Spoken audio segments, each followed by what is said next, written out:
ADHD and mental illness should be a conversation, not a secret in our Black communities.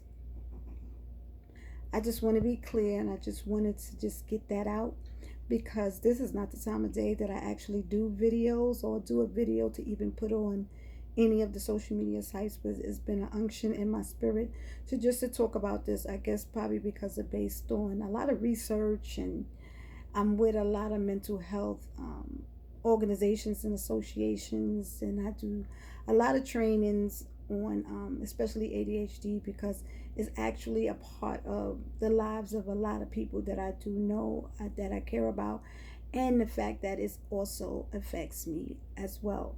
So I wanted to talk tonight to my African American queens out there who are raising children with ADHD.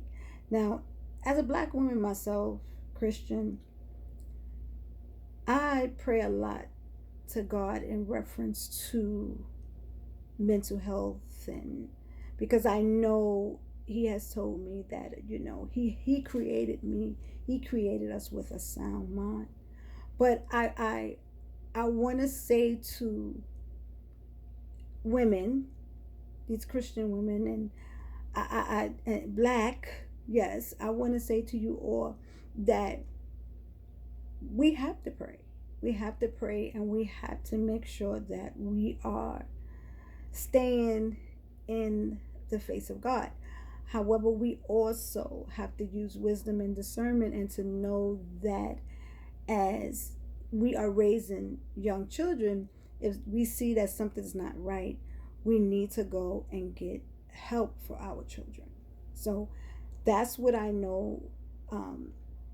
And I know for a lot of Black women, we try to be strong, and we want to be strong for everyone, the whole family.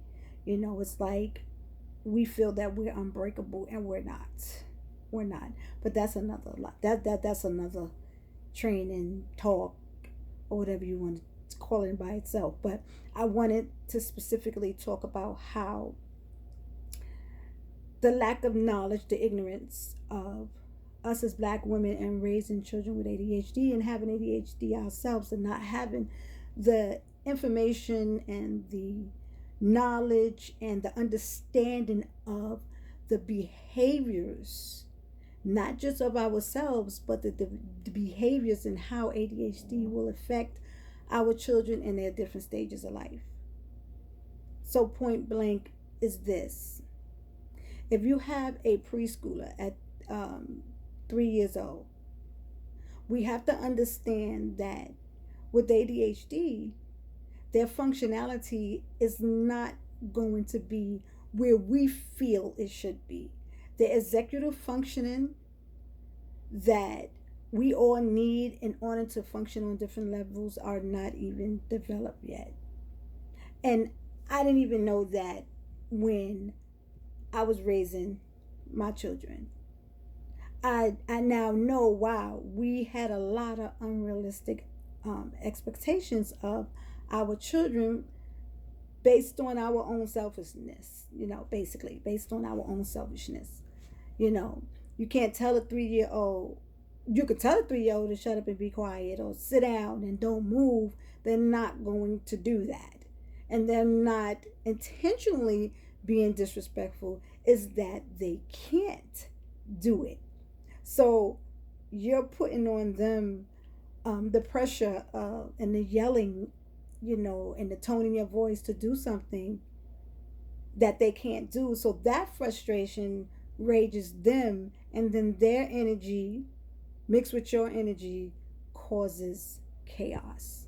So do your research, ladies. Please do your research, because the more understanding you have about your child's condition, and yours if you are diagnosed in reference to any mental illness, but ADHD,